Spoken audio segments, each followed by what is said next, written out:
Viral diduga surat hutang Anies Baswedan ke Sandiaga Uno tersebar di media sosial. Begini isinya. Mereka ini kucing-kucingan, gak berani buka terus terang. Kenyataannya apa? Lalu sudah utangnya itu lunas kok ditagih ya, apalagi nagihnya itu usai Anies dapat tiketnya pres. Ada pinjaman, sebenarnya bukan pinjaman, dukungan yang pemberi dukungan ini meminta dicatat sebagai hutang. Jadi dukungan yang minta dicatat sebagai hutang. Lalu kami sampaikan, bila ini kan dukungan untuk sebuah kampanye, untuk perubahan, untuk kebaikan.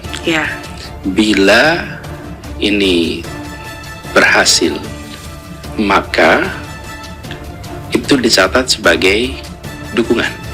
Soal perjanjian Anies dengan Sandi, soal hutang, saya katakan di sini, Anies dan Sandi berhutang ratusan miliar kepada warga Jakarta. Biaya kampanye itu siapa yang paling banyak? Yang paling banyak mengeluarkan dana adalah warga, bukan Anies, bukan Sandi.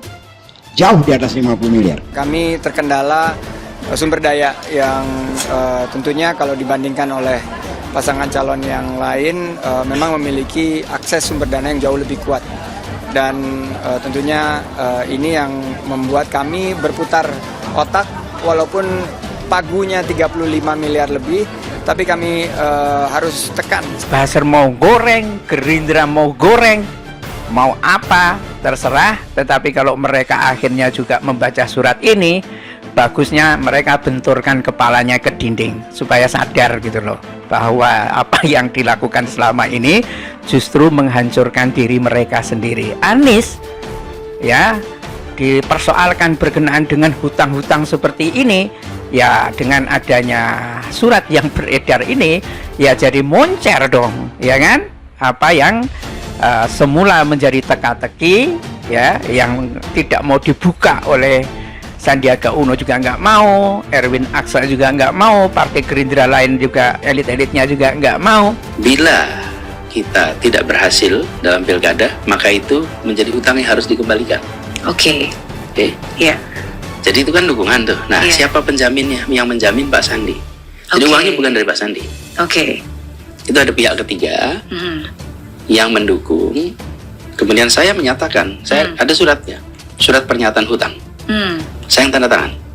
Dan di dalam surat itu disampaikan, apabila pilkada kalah, maka saya berjanji, saya dan Pak Sandiaga Uno berjanji mengembalikan. Dan saya dan Pak Sandi, yang tanda tangan saya, apabila kami menang pilkada, maka ini dinyatakan sebagai bukan hutang dan tidak perlu, jadi selesai. 6, nah ini yang lebih penting lagi. Ya, saya berjanji dan bertanggung jawab akan mengembalikan dan atau membantu upaya pengembalian dana pinjaman pihak ketiga tersebut jika saya dan Bapak Sandiaga S. Uno tidak berhasil terpilih menjadi Gubernur dan Wakil Gubernur DKI Jakarta pada Pilkada DKI 2017 dengan berkoordinasi dengan pihak penjamin.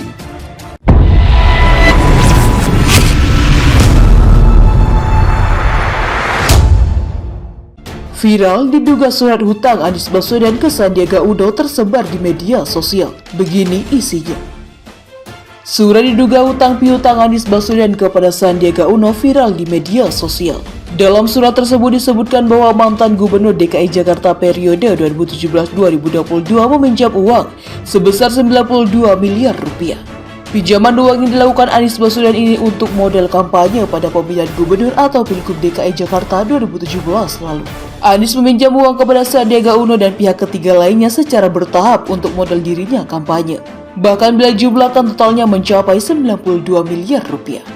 Anies Baswedan dipastikan memang pernah meminjam uang puluhan miliar rupiah kepada Sandiaga Uno dan pihak ketiga lainnya untuk modal kampanye saat Pilgub DKI 2017 lalu. Saya mengakui total jumlah dana pinjaman 1, pinjaman 2, dan dana pinjaman 3 adalah sebesar 92 miliar rupiah.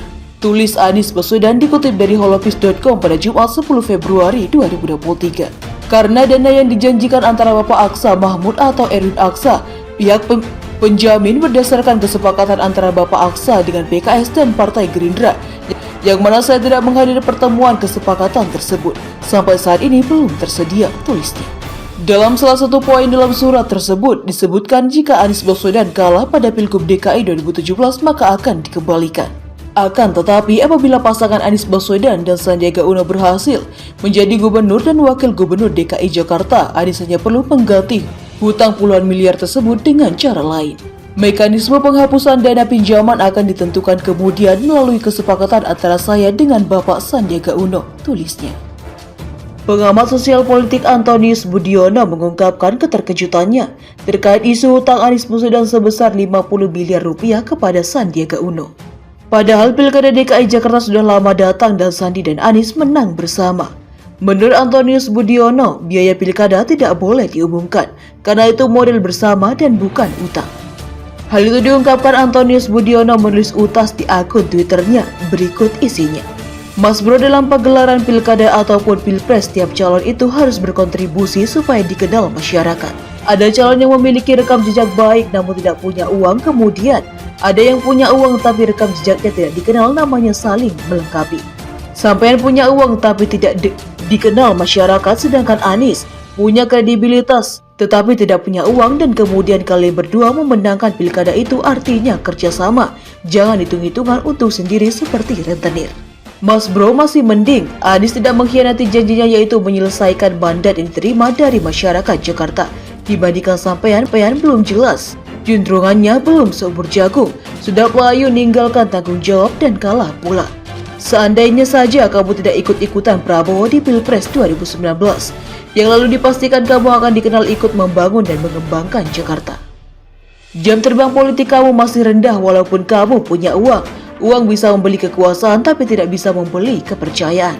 Mas Bro, sampean justru tidak menepati janji kampanye yang dipublikasikan pada saat debat pilkada dan sampean lebih memilih lari meninggalkan gelanggang kemudian biarkan Anies Baswedan dicaci maki karena gagal menepati janji. OKOC itu program yang kamu jual pada saat kampanye pilkada DKI. Anies beri support usulan program itu untuk dilaksanakan bersama-sama, namun tiba-tiba kamu undur diri dari jabatan sementara. OKOC belum terrealisasikan sama sekali dan yang disalahkan Anies Baswedan.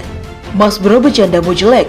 Akibat perbuatanmu banyak orang menjadi kecewa dan sekarang mereka tidak lagi menghormati sampean. Sepakat menjadi pasangan dalam pilkada merupakan tanggung jawab bersama, termasuk biaya pilkada harus dimaknai sebagai model bersama, bukan hutang. Sangat wajar jika sebuah pasangan dalam pilkada atau pilpres saling melengkapi, karena setiap orang ada kelebihan dan kekurangannya. Pilkada DKI 2017 yang lalu juga demikian. Anies Baswedan punya kelebihan dari segi popularitas dan Sandiaga Uno dari segi pendanaan. Sementara itu, Wakil Ketua Dewan Pembina Partai Gerindra Sandiaga Uno mengaku tidak ingin melanjutkan permasalahan piutangnya dengan Anies Baswedan senilai 50 miliar rupiah saat maju di Pilkada DKI 2017. Sandi tak membantah dirinya sempat meminjami uang senilai 50 miliar rupiah saat keduanya maju sebagai cagup dan cawagup kala itu.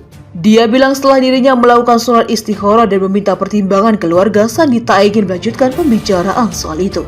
Setelah saya sholat istikharah, setelah saya menimbang konsultasi dengan keluarga, saya tidak ingin melanjutkan pembicaraan mengenai ini, ucap Sandi saat menghadiri Harlas Ahmad NU di Jawa Timur pada Selasa 7 Februari 2023.